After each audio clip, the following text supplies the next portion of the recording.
Squad member Ilhan Omar survived her primary in Minnesota.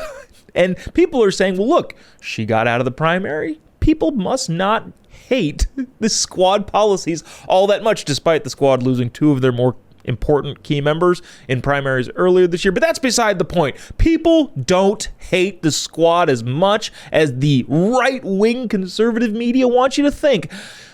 Except for we're missing a very big factor here.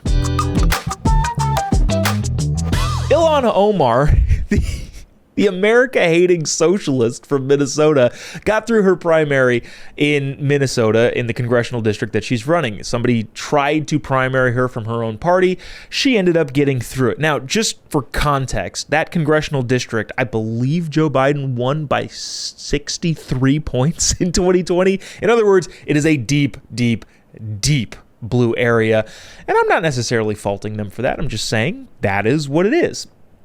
Now, in those deep, deep blue areas, sometimes it makes sense to spend a lot of money to unseat somebody that you don't like, and other times it doesn't make sense to spend a bunch of money to unseat somebody you don't like. Now, earlier this election cycle, two key squad members tragically were not able to retain their seat in Congress. One, Cori Bush in the St. Louis area, who's under investigation by the federal government, by the way, for funneling campaign money to her security guard, who also happens to be her husband, and Jamal Bowman in New York, who, what was his nickname? Oh, Mr. Fire Alarm, if you remember that nickname from that guy. Unfortunately, those two dum-dums won't be in Congress due to a lot of money being spent in those races, specifically from pro-Israel interests. Now, just for the record, I agree with that. Those two dum-dums should not have been in Congress to begin with, and I'm glad they're going to be gone. But a lot of people online are looking now to other squad members getting through their primaries, saying, wow, isn't this fantastic? Look, the only reason that Cori Bush and Jamal Bowman lost is because all of the money spent against them. Everybody still loves their ideas. Look, Ilhan Omar has the same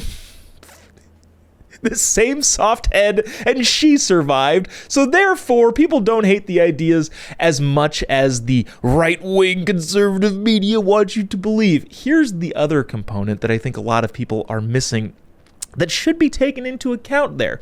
The same PACs that took out Jamal Bowman and Cori Bush decided not to participate, probably because, well, it's a super deep blue space, congressional district, and, well, they thought their money could be better spent elsewhere.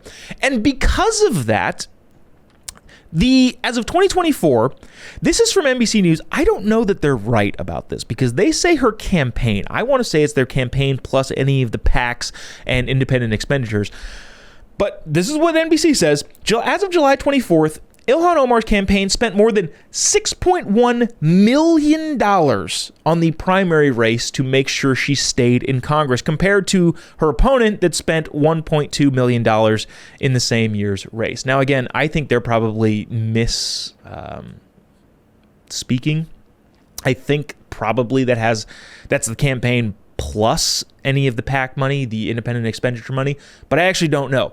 Bottom line is, to say that because Ilhan Omar got through her primary means that squad policy ideas are good, or at least people don't hate them as much as you're being told, discounts the fact that they spent $6 million in a congressional race to keep somebody in that seat, outspending them by 6 times.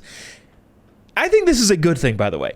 The more Democrats spend money in races like that, which honestly nobody needs to spend any money in that race. That is going to be a Democrat district regardless of what happens. It is a safe, deep blue seat. Like I said, Joe Biden won by 63 points in that district.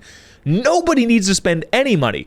But two Democrats running against themselves effectively spent $7 million in that race. So I guess if you want to make the case of like, look, Ilhan Omar got through the primary, this is a good thing for progressive politics, sure, that's fine.